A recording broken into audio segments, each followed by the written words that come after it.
ఉమ్మడి ఆంధ్రప్రదేశ్ రాష్ట్రంలో 1985లో కారంచేడు సంఘటన, అదేవిధంగా 1991లో చుండూరు సంఘటన అనంతరం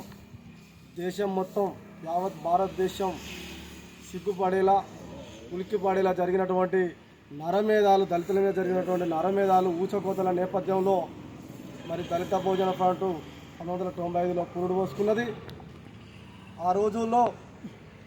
ఆ యొక్క దళితుల మీద జరిగినటువంటి దాడులకు,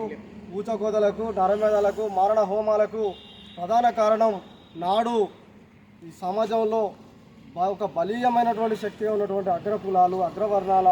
ఆధిపత్య భావజాలంతో పాటు దళితుల్లో వారికి ఉన్నటువంటి జుగుప్సకరమైనటువంటి విధానాలతో పాటు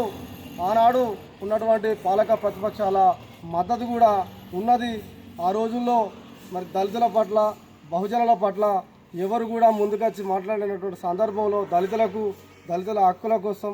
బహుజనుల హక్కుల కోసం, మహిళా వర్గాల హక్కుల కోసం ఒక సంఘం ఉండాలి, ప్రతిఘటించడానికి, పోరాడడానికి వీరి తరపున అనేటువంటి ఒక సదుద్దేశంతో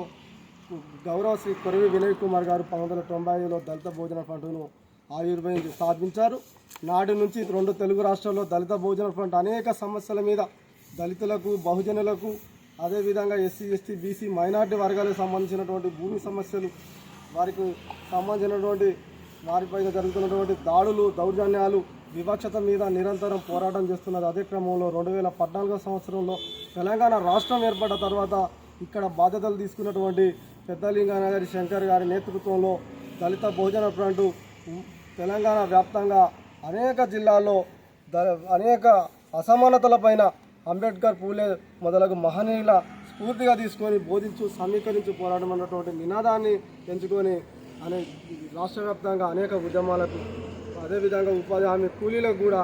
వారి హక్కుల కోసం కృషి చేసినటువంటి సందర్భాలు అనేక ఉన్నాయి. అదే కోవలో వరంగల్ ఉమ్మడి జిల్లా వ్యాప్తంగా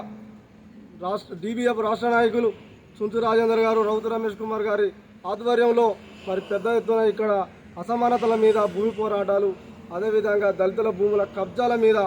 అంబేద్కర్ విగ్రహాలను నెలకొల్పడంలో అగ్రకులాలు అడ్డుకున్నటువంటి సందర్భంలో మరి వారిలో ఒక దళితుల చైతన్య పతాకాన్ని నింపి మరి అంబేద్కర్ విగ్రహాలను కూడా నెలకొల్పే విధంగా, వివక్షత లేని సమసమాజం ఏర్పడే విధంగా మరి పోరాటం DBF చేస్తూ ఉన్నది. ఈ క్రమంలో ఈ నెల 30వ తేదీన హైదరాబాద్లోని సుందరయ్య విజ్ఞాన కేంద్రంలో దళిత బహుజన ఫ్రంట్ రాష్ట్ర 4వ మహాసభలను, తెలంగాణ రాష్ట్ర మహాసభలను జరుపుకుంటున్నాం. ఈ మహాసభలకు ఈ జిల్లా నలుమూలల నుండి మేధావులు, విద్యార్థులు, మహిళా సోదరిమణులు, కార్మికులు, కర్షకులు అందరూ కూడా విచ్చేసి జయప్రదం చేయాలని కోరుకుంటున్నాం. నా పేరు మాధవ సురేష్, నేను దళిత బహుజన ఫ్రంట్ హన్మకొండ జిల్లా అధ్యక్షుడు.